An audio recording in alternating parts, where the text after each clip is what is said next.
एक गरीब, चाहे वो दलित हो, हिंदू हो, मुसलमान हो, आदिवासी हो, अगर वो बैंक को जाएगा कि 10 लाख का लोन चाहिए, तो 10 लाख के लोन के लिए उसको 25-30 मरतबा झक मारना पड़ता बैंक के पास।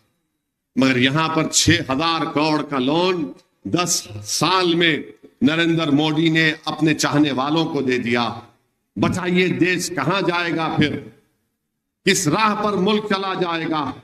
तो मेरी आपसे गुजारिश है कि ये पार्लिमानी इलेक्शन बहुत ही अहम और तारीख साज इलेक्शन होगा। मेरी आप तमाम से गुजारिश है कि आप अपने एक वोट का इस्तेमाल करिए। और मैं आखिर में अपनी बात को खत्म करने से पहले ये बार बार, हाँ मोदी एक बोल रहे रिजर्वेशन मुसलमानों का। अरे मोदी जी, रिजर्वेशन मुसलमानों का मजहब की बुनियाद पर नहीं दिया गया। तेलंगाना और आंध्रा में थे, उनको दिया गया, जिनको नहीं मिल सकता आप नफरत पैदा कर रहे हैं। क्या 4% रिजर्वेशन जो मुस्लिम अकलियत को तेलंगाना में मिल रहा है, क्या वो दलितों का हक छीन कर मिल रहा है? क्या वो हमारे ओबीसी भाइयों के हक छीन कर दिया जा रहा है? नहीं। मगर नरेंद्र मोदी बात करते हैं। तो मेरे अजीज दोस्तों और बुजुर्गों, ये नफरत फैलाना है। और मैं उम्मीद करता हूं कि ना सिर्फ तेलंगाना बल्कि आंध्रा की आवाम भी तेलुगु देशम चंद्राबाबू नायडू चंद्रडू को सबक सिखाएगी।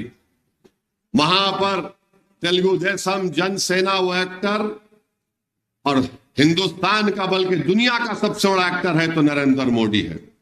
अगर वो बॉलीवुड बंबई में फिल्मों में काम करता तो पूरे एक्टरों की दुकान को बंद कर देते।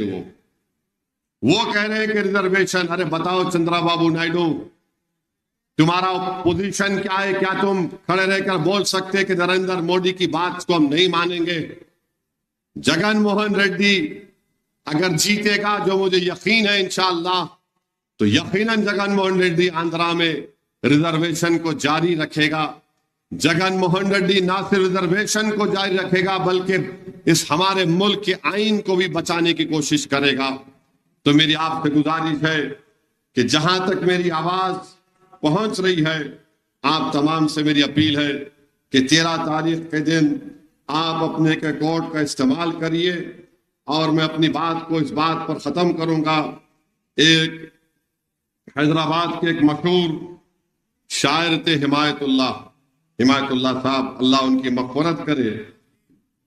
वो जिंदा दिलान हैदराबाद के बड़े मशहूर शायर थे। तो जरा सुन लीजिए, क्योंकि आजकल सब लोग बोलते असदुद्दीन ओवैसी भड़काऊ भाषण देते। तो उन्होंने अच्छा लिखा कि सवाल अपना भी पूरा होगा, क्या है कि क्या नहीं की। सवाल अपना भी पूरा होगा, क्या है कि क्या नहीं की। देखिए ये दखनी जो जबान है ना, इसमें अगर आप कोई दलित हैदराबाद का हो, हिंदू हो, मुसलमान हो, कहीं भी आप पकड़ ले सकते हो उसको, कहीं भी।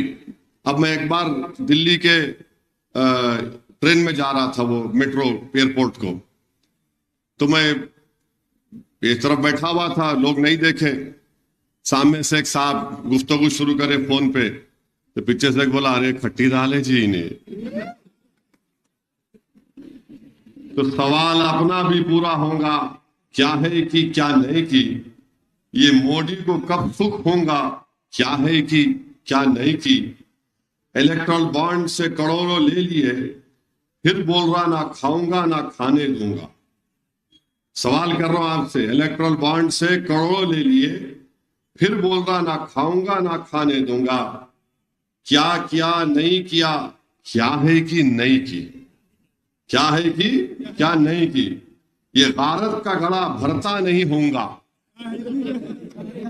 ये गारत का घड़ा भरता नहीं होगा। क्या है कि क्या नहीं की। मुसलमानों को घुसपैठिया बोलूंगा, लेकिन हबीबी से गले मिलूंगा। सऊदी अरब गए, दुबई गए, मिलता है कि ऐसा लप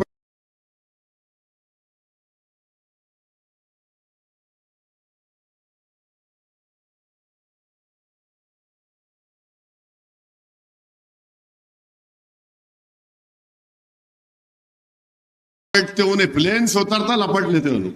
अरे अरे ठहर रहे भाई, सुन तो सही। ठहरो ठहरो, हाँ कैफियत आ रही हो रही, क्या तो भी क्या है कि क्या नहीं की। हाँ तो चलिए वोट डालो तेरा को, पुकारो को।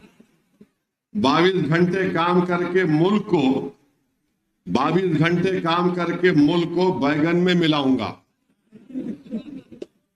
राजेंद्र साहब गाली तो नहीं है ना? कहाँ है राजेंद्र? चले गए? हाँ है ना, वो गाली तो नहीं है। हाँ, 22 घंटे काम करके मुल्क को बैगन में मिलाऊंगा, 5 साल और मिले तो फिर यही करूंगा। क्या है कि क्या नहीं की, मुल्क को कमजोर करूंगा लेकिन इलेक्शन जीतूंगा। क्या है कि क्या नहीं की। तो ये बेचारे जो है इस तरह के कामा कर रहे। इस मुल्क को हमको बचाना है, मुत्तहिदा तौर पर मिलकर हम सबको इस वतन अजीज को बचाना है। हाँ, मेरी आपसे